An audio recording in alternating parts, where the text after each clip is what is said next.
السلام علیکم ناظرین، میں ہوں شراز اور آپ تمام دیکھنے اور سننے والوں کو السلام علیکم۔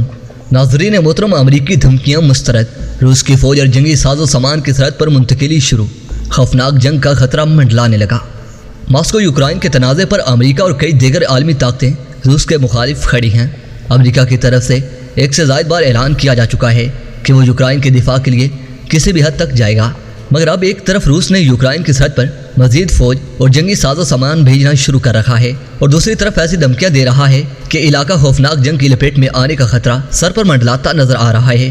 ناظرین محترم، روس کی طرف سے ٹینک اور دیگر حربی ساز و سامان یوکرائن کے بارڈر پر بھیجے جانے کی تصاویر اور ویڈیوز میڈیا پر نشر کی جا چکی ہیں، جس کے بعد یوکرائن نے بھی بارڈر پر اپنی فوجی طاقت کو بڑھانے کی کوشش شروع کر دی ہے۔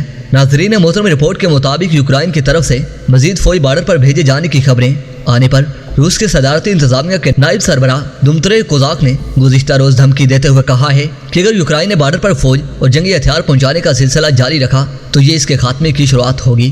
ہم اس وقت تک حملہ نہیں کریں گے جب تک یوکرائن پہلے حملہ نہیں کرتا، تاہم اگر یوکرائن ایسا کرتا ہے تو پھر روس اب کی بار ٹانگ میں نہیں بلکہ یوکرائن کے ماتھے میں گولی مارے گا۔